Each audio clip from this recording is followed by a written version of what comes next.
మనము పునర్జన్మల గురించి చెప్పుకునేటప్పుడు కొంతమంది ఏదో ఈయన చెప్తున్నాడు, మనం వింటున్నాం. అసలు పూర్వజన్మలు ఉంటాయి, ఈ జన్మే మనకు అర్థం కావట్లేదు, మళ్ళీ మరుజన్మ అంటున్నాడు అని కొంతమంది అనుకోవచ్చు. కానీ ఒక్క విషయం మాత్రం సత్యం. ఏమిటది అంటే, ప్రతి మనిషి, ఇంకా ఎక్కువ మాట్లాడితే ప్రతి జీవి, దోమ కాని, చీమ కాని, ఈగ కాని, ఇవన్నీ కూడా ఎవరో కాదు, మనమే అన్నమాట. వీటిలన్నిటికీ కూడా ఏదో ఒక రోజున కంపల్సరీ మోక్షం రావడం తథ్యం. ఇది నేను చెప్పిన మాట కాదు నాయన, జగద్గురు అయినటువంటి ఆదిశంకరాచార్యుల వారు చెప్పినటువంటి విషయం ఇది. పునరపి జననం పునరపి మరణం పునరపి జఠరే జననీ శయనం. మళ్ళీ మళ్ళీ పుడతామ్మా, మళ్ళీ మళ్ళీ చచ్చిపోతాం, మళ్ళీ జన్మ తల్లి గర్భంలో మళ్ళీ వస్తాం. ఈ జన్మ పరంపరని ఆపుకోండి అని జగద్గురు ఆదిశంకరాచార్యులు వారు చెప్తారు. మాకు డబ్బులు కావాలి కానీ ఈ జన్మల గోల ఏంటండి అనుకోవచ్చు. నాకు 4 బిల్డింగ్లు కావాలా, 4 కార్లు కావాలా, 4 పెళ్ళాలు కావాలా, ఈ రకంగా అనుకుంటారు. ఇదంతా కూడా తృణప్రాయం. ఈ జన్మకే ఇది సమాప్తం అనేటటువంటి విషయం మనం అర్థం చేసుకోలేం. ఇప్పుడు మనం ఒక సినిమా యాక్టర్ కావాలని ఒక వ్యక్తి ట్రై చేస్తాడు. ఒక 20 సార్లు ట్రై చేస్తాడు. తిరిగిన ఆఫీసు తిరగకుండా, ఎక్కిన గడప అలా ఎక్కకుండా, దిగకుండా అట్లా తిరుగుతానే ఉంటాడు. ఆయన మెగాస్టార్ చిరంజీవి అయినా, డాక్టర్ నందమూరి తారక రామారావు అయినా, అక్కినేని నాగేశ్వరరావు గారైనా, వీళ్ళంతా పాపం కష్టపడ్డారు, కానీ సాధించేశారు. అది ఎన్ని జన్మల కష్టమో పాపం ఎవరికి తెలియదు. పోనీ ఈ జన్మలోనే అనేకమైన సార్లు కష్టపడి లాస్ట్కి సాధించారా లేదా? అలాగే ప్రతి మనిషి, ముఖేష్ అంబానీ, నేను పెద్ద ఇండస్ట్రియలిస్ట్ అవ్వాలి అనుకున్నాడు. ఎన్నో జన్మల కోరిక ఈ జన్మలో తీరిపోయింది. అలా ప్రతి మనిషి యొక్క, ప్రతి జీవి యొక్క కోరిక అనేటటువంటిది ఈ జన్మలో తీరుతుంది. ఈరోజు అనుకుంటాం, అవ్వకపోతే రేపు చేద్దాం అనుకుంటాం, రేపు ప్రయత్నిస్తాం, అవ్వకపోతే ఎల్లుండి ప్రయత్నిస్తాం. ఇలా మొత్తం మీద మాత్రం విజయం తథ్యం అని జగద్గురువైనటువంటి శ్రీకృష్ణ పరమాత్మల వారు చెప్పారు. అందువలన ప్రతి జీవి కూడా మోక్షం కోసం అల్టిమేట్ గోల్ ఏమిట్రా ప్రతి ఒక్కడికి అంటే, ఒక సినిమాలో ఆయనకి సినిమా మెగాస్టార్ అవ్వాలి అని ఉంటుంది. ఒక ఇండస్ట్రియలిస్ట్కి చిన్నగా ఫ్యాక్టరీ పెట్టుకొని అంబానీలాగా అవ్వాలనుకుంటాడు. ఇలా రకరకాల కోరికలు మొత్తం మీద అయిపోతారు. ఏదో థాట్స్ ఆర్ థింగ్స్, డేల్ కార్నిక్ చెప్తాడు, ఫిలాసఫర్, ద గ్రేట్ ఫిలాసఫర్. నువ్వు అనుకున్నది జరిగిపోతుంది, మేనిఫెస్టేషన్ అయిపోతాం. ఇప్పుడు మనము ఏదో ఒక రోజున మనం అనుకొని దానికి సంబంధించిన కృషి కూడా చేయాలి. కృషి చేసినప్పుడు తప్పకుండా మనం ఏదో ఒక రోజున విజయం సాధిస్తాం, ఏదో ఒక జన్మలో విజయం సాధిస్తాం. దానికి ఉదాహరణ నేను చెప్తాను. అర్జునుల వారు ఇంద్రకీలాద్రి పర్వతం మీద కూర్చొని తెగ తపస్సు చేస్తాడు. పాశుపతాస్త్రం వచ్చేసింది, శివుడు పరీక్షించి ఇచ్చాడు, ఊరిని ఏమి ఇచ్చేయలేదు. ఆ తర్వాత మొత్తం జగదేక వీరుడిగా భీష్ముడిని, ద్రోణుణ్ణి, కృపాచార్యుణ్ణి, కర్ణుణ్ణి, మొత్తం హేమీలందరినీ చంపి పారేశాడు. మరి అటువంటి గొప్ప వీరుడు శ్రీకృష్ణ అవతారం సమాప్తి అయిపోయిన తర్వాత శ్రీకృష్ణ పరమాత్మ ఇంకా ఆయన తన నివాసమైనటువంటి గోలోకానికి వెళ్ళిపోయాడు, భూలోకాన్ని వదిలేసి. అటువంటి సమయంలో అర్జునుడికి ఏం చెప్తాడు? నాయనా అర్జున, నువ్వు ఈ 16,000 మంది గోపికల్ని, అలాగే ఈ సుభద్ర, వీళ్ళందరూ పాండవుల్లో ముఖ్యంగా ఉత్తర, అభిమన్యుడి భార్య అయినటువంటి ఉత్తరని, ఈ గోపికల్ని, వీళ్ళందరినీ జాగ్రత్తగా క్షేమంగా, వీళ్ళని క్షేమమైనటువంటి స్థానానికి తీసుకెళ్ళు అని చెప్తాడు. అర్జునుడు పాపం ద్వారకలో ఉన్న వాళ్ళందరినీ తరలిస్తాడు. కానీ ఈ లోపల ఎక్కడి నుంచి వస్తారో బోయేవాళ్ళు వచ్చేసి అర్జునుడితో యుద్ధం చేస్తే, అర్జునుడు అస్త్రాలన్నీ సంధిద్దాం అనుకుంటే ఏం పనిచేయవు. ఇదేమిటి, మామూలు ఒక బోయేవాడి చేతిలో అర్జునుడు ఓడిపోతాడు. వాళ్ళందరినీ తీసుకెళ్ళిపోతారు. అదంతా వేరే స్టోరీ. అయితే అర్జునుల వారు పాపం ఏమిటి ఇలా అయిపోయింది, నేను జగదేక వీరుణ్ణి, నేను ఇలాంటి చిన్న సామాన్యమైనటువంటి మామూలు బోయవాళ్ళ చేతుల్లో ఓడిపోయానంటారా బాబు అని వాళ్ళ గురించే ఆలోచిస్తూ ఆలోచిస్తూ అర్జునుడు అంటే పట్టుదలకు మారిపోయారు. అలా ఆలోచిస్తూ ఆలోచిస్తూ ఏమైపోయాడు, ఆయన చనిపోయాడు. నెక్స్ట్ జన్మలో ఆలోచించాడు ఆలోచించాడు కాబట్టి బోయవాడిగా పుట్టాడు. అతనే భక్త కన్నప్ప. అయితే ఆ పూర్వజన్మ వాసనలు ఉంటాయి కదా, ఆ విలువిద్య, జగదేక వీరుడు కదా, అలా భక్త కన్నప్పగా ఉన్నప్పుడు తన విలువిద్య మామూలుగా ఉండదన్నమాట. అలాంటి ఆ ప్రతిభను చూపించినటువంటి భక్త కన్నప్ప ఆవిర్భావం ఎందుకో తెలుసా? వాయులింగమైనటువంటి ఆ పరమేశ్వరుని లోకానికి చూపించడం కోసం. మరి ఒక శాస్త్రి గారు, మనకు భక్త కన్నప్ప సినిమా కూడా వచ్చింది, మహదేవ శాస్త్రి. ఆయన మాత్రమే ఈ వాయులింగాన్ని ఎవరిని రానివ్వకుండా, నేను ఒక్కడనే పూజ చేసుకుంటాను, నేను మహాభక్తుడిని శివభక్తుడిని అని చెప్పి ఆ వాయులింగం దగ్గరికి ఎవ్వరిని వెళ్ళనివ్వకుండా ఆయన ఉన్నాడు. అటువంటి సమయంలో ఆయన ఏం చేశాడు, మరి ఈయన ఈ యొక్క వాయులింగాన్ని లోకానికి చూపించాలి అని చెప్పేసి ఆయన మొత్తం తన యొక్క శక్తినంతటిని ఉపయోగించి ఆయన కన్నప్ప, భక్త కన్నప్ప మనకు ఆ ప్రపంచానికి పరిచయం చేశాడు. ఆ వాయులింగమే ఈ రోజున కాళహస్తీశ్వర శివలింగం. మరి ద్వాదశ జ్యోతిర్లింగాలలో ఒకటి కాకపోయినా పంచభూతాలలో, పంచ ఆరామాలలో, పంచభూతాలతో తయారైనటువంటి అగ్ని స్తంభన లింగం అరుణాచలమైతే కాళహస్తీశ్వర స్వామి మరి వాయులింగంగా వచ్చింది.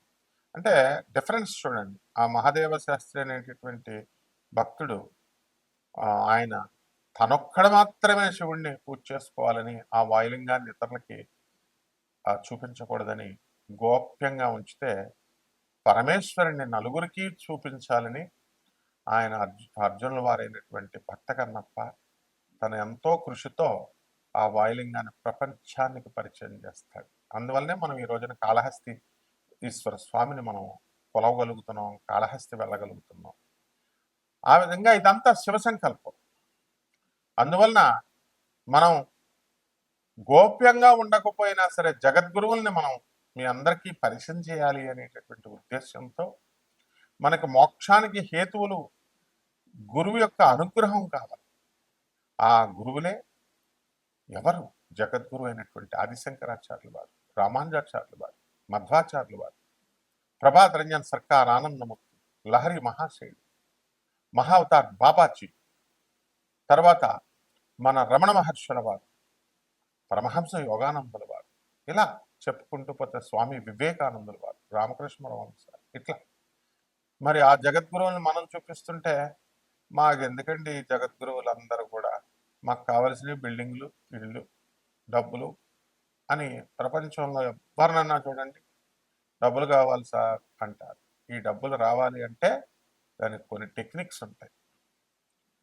పరమేశ్వరుడు శివయ్యా అని ఒక్కసారి అడగవయ్యా, నేను నీకు ఇచ్చేస్తాను అని నాస్తికుడిగా పుట్టినటువంటి భక్త కన్నప్పని శివుడు ఎన్నిసార్లు చెప్పినా, నా మనసు సాటిస్ఫై అయినప్పుడు మాత్రమే, నాకు శివుడి యొక్క అనుభూతి పొందినప్పుడు మాత్రమే, నేను శివుడిని చూసినప్పుడు మాత్రమే, మాట్లాడినప్పుడు మాత్రమే అట్లీస్ట్ అనుభవించాలి ఆయన యొక్క మహిమ, ఆయన యొక్క ప్రకటితం అవ్వాలి ఆయన.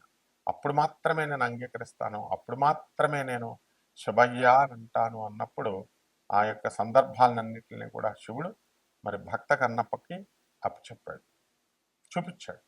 అప్పుడు భక్త కన్నప్ప శివయ్య అనగానే మోక్షాన్ని ఇచ్చాడు, జగద్విఖ్యాతిని ఆయనకు ప్రసాదించాడు. భక్త కన్నప్పగా ఈ రోజున కూడా మనం ఆయన తలుచుకుంటున్నాం. ఆ విధంగా ప్రతి జీవి కూడా ఏదో ఒక విధంగా, నమ్మినా నమ్మకపోయినా, నాస్తికులు కూడా ఆ భగవంతుడి వైపు తన ప్రయాణాన్ని కొనసాగిస్తూనే ఉంటాం, జన్మలు ఎత్తుతూనే ఉంటాం మనం. ఆ జన్మ పరంపరలో మనకి సాఫల్యత అనేటటువంటిది ఏదో ఒక రోజున మనం సాధించేస్తాం. అది ఎప్పుడు అన్నది మనకు తెలియదు. కొన్ని కోట్ల జన్మలు అవ్వచ్చు, లక్షల జన్మలు అవ్వచ్చు, చీమగా పుట్టొచ్చు, దోమగా పుట్టొచ్చు. ఆ దోమలు కూడా మళ్ళీ ట్రాన్స్ఫర్మ్ అయ్యి మానవుడిగా మళ్ళీ ఎవల్యూషన్ పొంది లాస్ట్కి ఎలాగైతేనేమి ప్రతి జీవికి ఒక అర్హతనిచ్చాడు ఆయన, మోక్షం సంపాదించుకునేటటువంటి అర్హతని.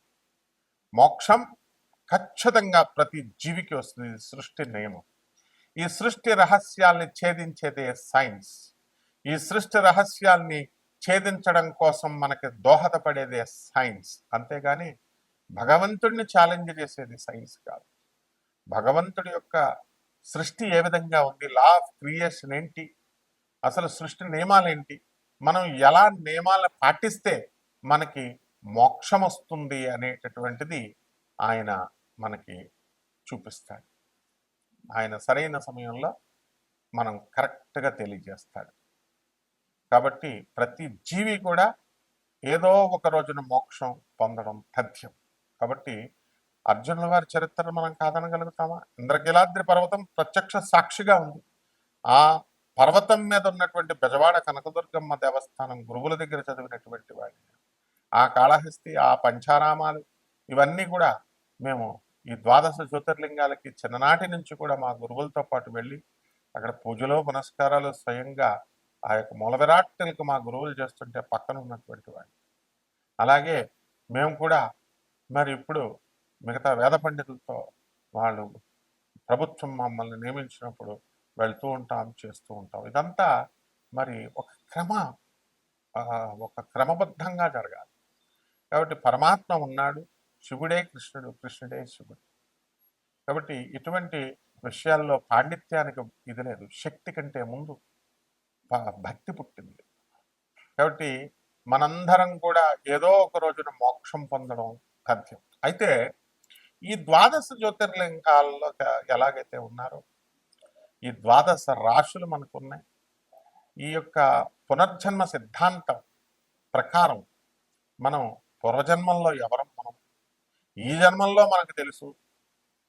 అయితే నెక్స్ట్ జన్మల్లో ఏమిటి అనేటటువంటిది నిశ్చితంగా పరిశీలిస్తే మనకి దైవ అనుగ్రహంతో, గురువానుగ్రహంతో తెలిసిపోతూ ఉంటుంది. అది మనం ఒక్కొక్కటి తెలుసుకుందాం. జీవితాన్ని కళాత్మకంగా బ్రతకాలి. ఆ కళాత్మకంగా బ్రతికేటటువంటి ఆ జీవితాన్ని, ఆ కళని మనం తెలుసుకోవాలి.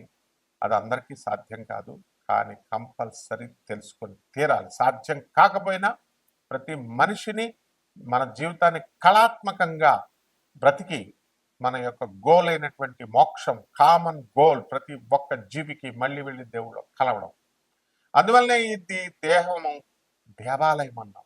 కేవలం ఏదో గుళ్ళకెళ్ళడం, అక్కడ ఉన్నటువంటి విగ్రహాలకి పంచామృతాలు వేసేయడం, పూజలు చేసేయడం, ఇదే మోక్షం వచ్చేస్తుంది అనుకునేటటువంటి వాళ్ళందరికీ కూడా మనం ఈ యొక్క దేహము దేవాలయము, అందులో ఉన్నటువంటి జీవుడు సనాతనుడైనటువంటి పరబ్రహ్మ దేవుడు.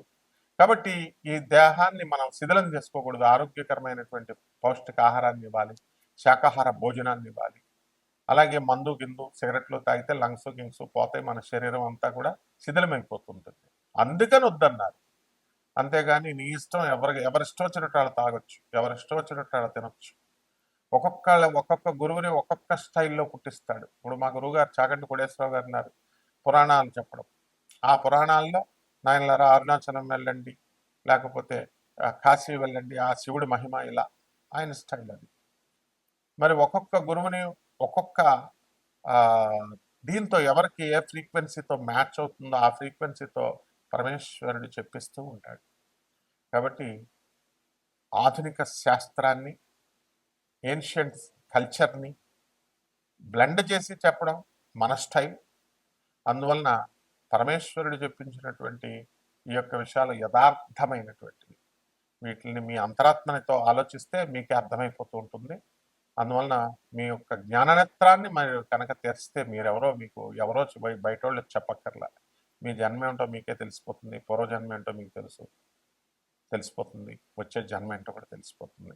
ఈ ఒక్కొక్క రాశి మీద ఈ యొక్క కర్మ సిద్ధాంతం ఏ విధంగా పనిచేస్తుంది, పునర్జన్మ సిద్ధాంతం ఏం పనిచేస్తుంది, మీరెవరు, ఈ జన్మలో ఎవరు, రాబోయే జన్మలో ఎవరు, మనం ఈ వీడియోలో మనం తెలుసుకుందాం. కర్కాటక రాశి. ఈ కర్కాటక రాశి వారికి అందరికీ కూడా వీళ్ళ పూర్వజన్మలు ఎవరండి? ఈ విషయం తెలుసుకోవాలనుకుంటే మనం కర్కాటక రాశికి అధిపతి ఎవరండి? చంద్రుడు. శివపురాణం ప్రకారం మనకి ఈ కర్కాటక రాశి వారందరూ కూడా చంద్రుని యొక్క అంశతో పుట్టినటువంటి వాడు. అభిమన్యుడు చంద్రుడి అంశతో పుట్టాడు. అదేవిధంగా సాక్షాత్తు చంద్రుడే మనకి అత్రి మహర్షి అనసూయ దంపతులకు పుడతాడు. గురుదేవుడైనటువంటి దత్తాత్రేయుల వారు మొత్తం వీళ్ళకి ముగ్గురు రూపంలో పుడతారు. దూర్వాసుడు, చంద్రుడు, ఈ యొక్క దత్తాత్రేయుడు. మరి ఈ కర్కాటక రాశి వాళ్ళకి చంద్రుడి అధిపతి కాబట్టి వీళ్ళంతా కూడా చంద్ర అంశతో పుట్టినటువంటి వాళ్ళు. ఇతరులకి చల్లదనాన్ని ఇచ్చేటటువంటి వాళ్ళు. వృత్తికి బాగా ఎక్కువ ఇంపార్టెన్స్ ఇస్తూ సాంసారికమైనటువంటి జీవితానికి, వ్యవహారానికి వీళ్ళంతా కూడా మరి ఈ యొక్క అంత ఇంపార్టెన్స్ ఇవ్వరు. భార్యాభర్తల మధ్య అన్యోన్యత అనేటటువంటిది వీళ్ళకి తక్కువగా ఉంటుంది. ఈ సంవత్సరం అంతా కూడా కోర్టు వ్యవహారాల్లో గొడవలు ఇవన్నీ కూడా ఉన్నటువంటి వాళ్ళు ఉన్నారు. అటువంటిది కోర్టు ఇంకా ముందుకు వెళ్ళదు. ఈ చంద్రుడికి 27 నక్షత్రాలని దక్ష ప్రజాపతి యొక్క కుమార్తెలు వాళ్ళనిచ్చి పెళ్లి చేస్తాడు. చేస్తే ఏమైందండి, చంద్రుడు రోహిణి చాలా అందగత్తె కాబట్టి రోహిణి నక్షత్రం దగ్గరే ఉండిపోతూ మిగతా భార్యల దగ్గరకు వెళ్ళకపోతే ఆ 26 మంది కలిసి వెళ్ళి తన తండ్రి అయినటువంటి దక్ష ప్రజాపతి కంప్లైంట్ చేస్తారు. కంప్లైంట్ చేస్తే అప్పుడు ఏమవుతుంది, దక్ష ప్రజాపతి శాపం పెడతాడు. నువ్వు నా కుమార్తెలందరినీ సమానంగా చూసుకుంటావని నేను నీకు పెళ్లి చేస్తే నువ్వు మిగతా వాళ్ళందరినీ నిర్లక్ష్యం చేసి ఒక ఆమె దగ్గరే ఉండిపోతే మిగతా వాళ్ళు ఏమైపోతారు, కాబట్టి నువ్వు క్షయవ్యాధిగ్రస్తుడిపై ఉండిపో అని చెప్పేసి శపించేస్తాడు. శపించేస్తే చంద్రుడు మొత్తం చీకటైపోయాడు. క్షయవ్యాధి వచ్చింది. ఆయనకి కళలన్నీ పోయినాయి. రోజు కృషించిపోయాడు. చంద్రకళలు పోయినాయి. పోతే అప్పుడు దేవత చీకటి అయిపోయింది. చల్లదనాన్ని ఇవ్వలేకపోతున్నాడు. సృష్టి క్రమం తప్పిపోయింది. అటువంటి సమయంలో సాక్షాత్తు దేవతలంతా కూడా వెళ్ళి సాక్షాత్తు పరమేశ్వరుని శరణ వేడితే అప్పుడు ఆయన ఏం చేశాడండి, ఆయన ఈ చంద్రుడికి సరే సగం రోజులు పౌర్ణమి వరకు వృద్ధి చెందుతాడు, ఆ తర్వాత పౌర్ణమి తర్వాత క్షీణిస్తాడని మార్చాడు దాన్ని. కాబట్టి ఇటువంటి కర్కాటక రాశి వాళ్ళంతా కూడా కొంచెం శాపగ్రస్తంగా ఉంటుంది జీవితం. కాబట్టి ఇటువంటి వాళ్ళంతా కూడా తమ వ్యక్తిగత జాతకాలని మనం పరిశీలించినట్లయితే ఈ సంవత్సరం చాలా బాగుంది. ఇంకా బాగా చెప్దాం. పరిహారాలు ఏమిటంటే, ఈ యొక్క అష్టమ రాహువు ఉన్నాడు కాబట్టి రాహువుని బాగా చూసుకోండి. అలాగే మనకి గురుబలం కూడా అధికంగా లేదు కాబట్టి ఆ గురువు వల్ల పోలీస్ స్టేషన్లు, కోర్టులు వెళ్ళడానికి అవకాశాలు ఉంటాయి. ఆదాయ వ్యయాలు ఇలాంటివన్నీ కూడా పర్వాలేదు. కాబట్టి గురు జపం చేసుకోండి, గురు స్తోత్రాలు చదవండి. గురువుకి కిలోంపావు శనగల్ని పసుపు రంగు వస్త్రాన్ని ఇచ్చి పేద బ్రాహ్మణులకి మరి గురువారం నాడు దానం చేసుకోండి. రాహుకు కూడా చేయండి. ఇంకా వ్యక్తిగత జాతకాలను బట్టి నన్ను కన్సల్ట్ చేస్తే నేను పరిష్కార మార్గాలు చెప్తాను. శుభమస్తు.